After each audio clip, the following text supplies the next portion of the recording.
Hey everyone, thank you for joining Digital Minds webinar today for National Disaster Preparedness Month.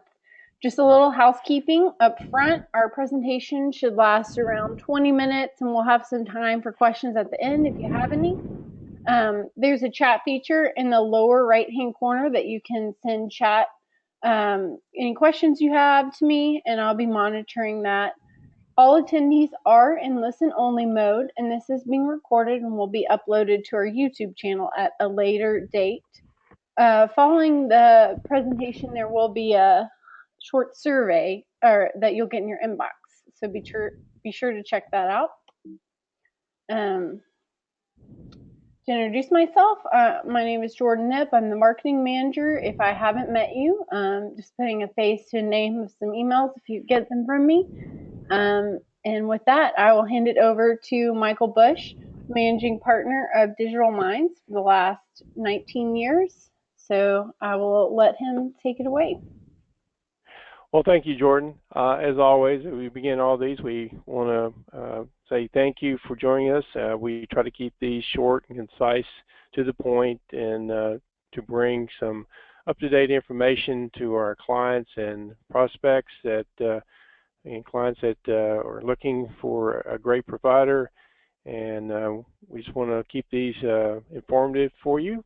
And with that, as Jordan mentioned, we want to things that you want to think about. The natural disasters, hurricanes, earthquakes, fire theft, these are things you need to start thinking about, and I'm sure you have as a business.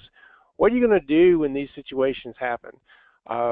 Just like me this morning, with a laptop going down, I was prepared. So went through that scenario beforehand. So what's going to happen? And so we're here, we're working, and so it's just always thinking ahead. Mr. Murphy's out there to mess with you and to mess things up. We've talked about earlier this year on our webinar regarding ransomware, how it's really becoming more pervasive, and having good security levels, layers in there to protect yourself from this encryption and being held hostage. And there's always going to be situations of personnel health-wise, and then also having backup health-wise, and then also ice, snow, these type of things that are going to happen to you. So it's really going to impact your business. So you want to start looking at what's the most vital applications in your business, and what would happen if that most important line of business application could not be used in your organization for a half a day.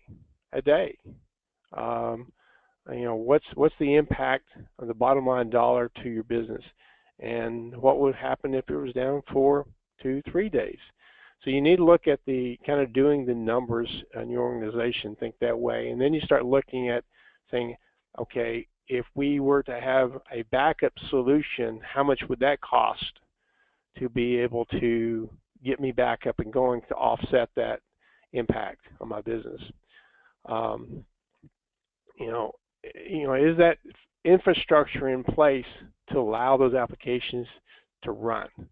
So those are the things you need to, we want to bring aware for you to think along those lines. And one option is to consider cloud computing.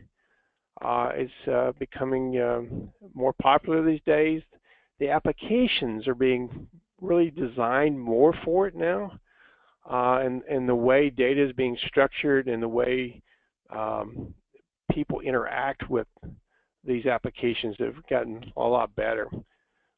You can have in place sometimes a more secure facility, and if you fall under any kind of regulatory requirements, sometimes it may be cheaper to go into a cloud computing environment versus having to buy having the capital expenditures uh, in your own office and putting all that all together, do all the encryption, and then having all the backup facilities in there, having the bandwidth. You want to have people working remotely, and a lot of times it's better to go to a cloud computing provider who can provide that infrastructure for you with multiple redundancy as far as carriers coming into it, the UPSs, and those type of things.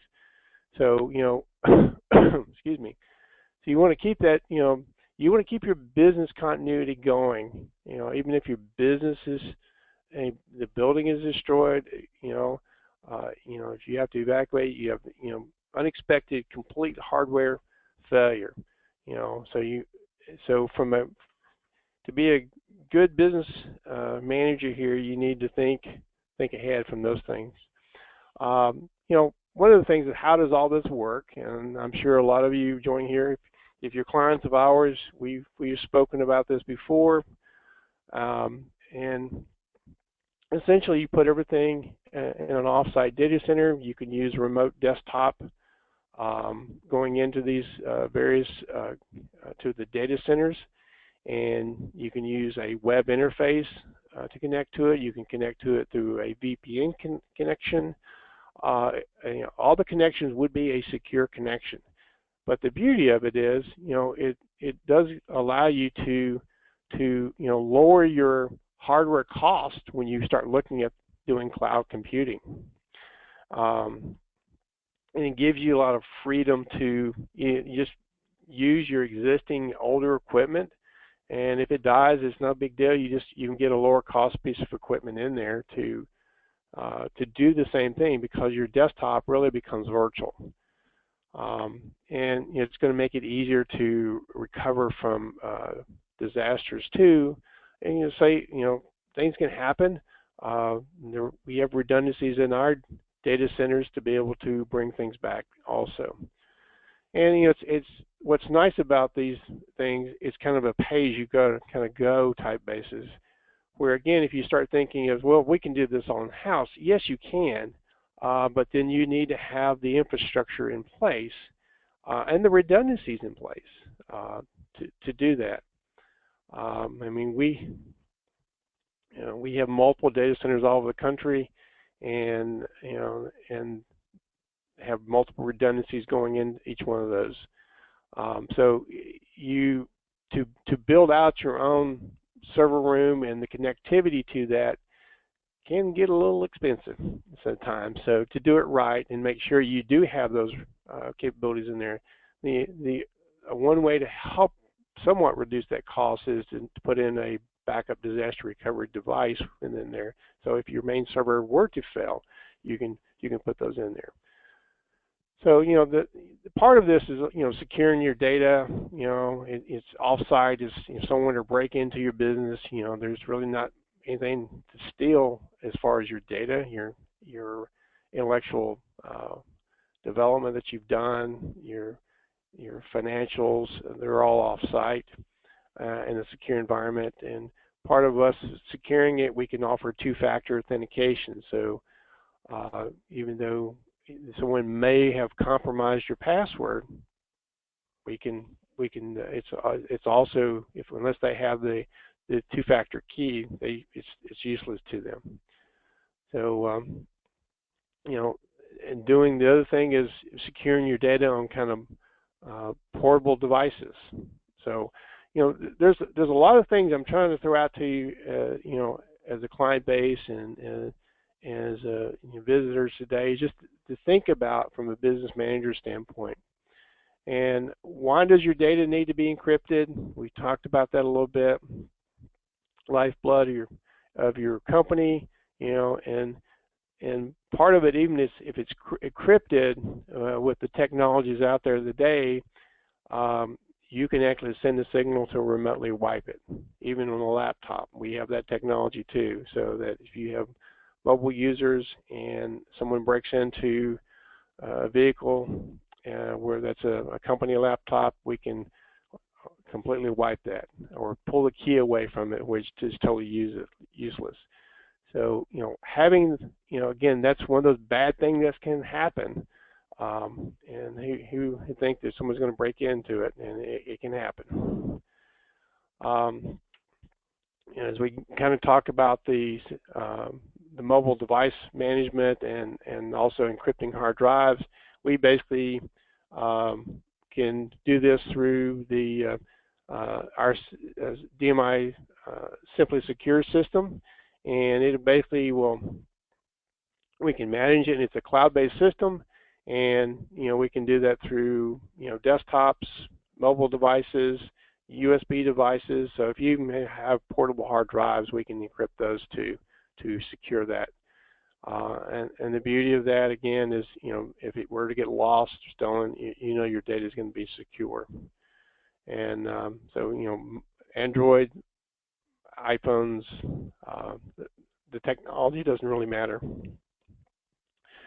So, the other thing we talked about the backup disaster recovery device, just really making sure that you have good backups in place. And I know some of you, I may be talking to the choir here, but obviously if you have our BDR systems in place, they do work, and they work very well. And it allows us to pull back those files, those actual servers. We can actually boot those images. But if you've got a current provider, if you're visiting with us today, and just make sure that your backups are working. Make sure that those images are actually working, firing them up, checking, just make sure they're working, and then all their offsite working backups too. Obviously, as I mentioned, we can help with our backup disaster recovery system. We can provide that as a service to our clients to be able to recover their data, their infrastructure in the case of catastrophic server failure or ransomware, data, or just you got an employee goes out and erases things. So we can quickly get that data back for you. And basically our BDRs, we've got testimonies on them. They're battle tested, and they work and work very well. We're very happy with them. Our clients are very happy with them. We really do try to push those to our clients as a service, and because in the end, when it's all working fine until we really need those files, and it really comes down to, as a business, when we going back to the very beginning of this, when you do have an outage, how quickly do you want to get back up? If just getting files there is fine, then and you're okay with that and that downtime, then a BDR may not be a good solution for you in terms of the cost that you're looking for. But if you're running your business and this is downtime and it's very important and costly to you, the productivity of your company, then that's where a backup disaster recovery device will greatly benefit your company. So one other thing is, the non-technical thing here is you need to review your business insurance and see if you are in line with the value of your company and the technology that you've brought into it and the investments that you've brought into that company. Your property insurance, is it meeting the assets that you've gotten in there now? Having that proper liability insurance and cyber crime insurance nowadays, that you can get that from there, and the data breach insurance. So you might want to keep that in mind and laying that into your budget, just another way to protect your business these days. So I would recommend that you get with your insurance provider and just say, let's do a review here, and is there any adjustments that need to be made? A basic thing is being part of this National Disaster Preparedness Month is to write a simple disaster recovery plan. And what's going to happen, and you want that your employees and management to follow. And you just, it's simple, keep it simple. And this is one of those things of, you just want to ask, what are the employees expected to do if your building were to burn, or tornado comes through and it's no longer there? Who do you report to? Where's an alternative place to work to? All the contact lists. And you can get it as elaborate as you want to on this, but I think starting and having something basic and simple is a starting point. And people hear me say around here, it's about the journey that matters. So it's about starting that journey and getting it done. So these are some just simple things that you want to do, being prepared for any kind of disaster coming out. So obviously, we're here today, and Digital Minds International can definitely help you with these things. We can do network assessments and pull back your assets for you, and how your technology performing. We do business and technology consulting for you. We can help you with these disaster recovery plans, and review your business insurance and stuff with you, and with your insurance firm. We can offer those cloud computing services we talked about in the beginning, and definitely have a vast amount of experience in doing this, and can host those applications and backing up your data to there, giving you point-to-point data center connections too. And as we talked about the BDR, we can definitely do that. We're battle tested on that and do very well with it. And as always, we're really good at securing your data, and down from your laptops, desktops, mobile devices, and we can manage all those things. So if you've got a current provider, then just part of this month, just think about these things, get with your current provider, and just review these things and see if you're in line and you feel comfortable with those things. And if you are, that's fantastic, and they're doing a great job. Stay with them, and just challenge yourself, challenge your provider to make sure these things are in place for you to protect your business. So with that, I am going to turn that back over to Jordan, and I really appreciate everyone joining today. And hopefully this is some thoughts to think about, and being prepared for National Disaster Preparedness Month. Thank you. All right. Thank you, everyone who came today. We really appreciate your time. I will be sending you a $5 Starbucks gift card, so be sure to check your inbox. Sometimes those make their way to the spam box, as any kind of big corporate email can end up there. Additionally, it doesn't look like we have any questions. So with that, thank you for attending our webinar, and you'll get a short survey in your inbox following the presentation. If you could take a second just to fill out a few questions, we appreciate it, and we take all the information seriously and love any feedback on anything we can do to improve these. We want to really make them beneficial for you and keep them short. So with that, thank you everyone for joining us today. We really appreciate it.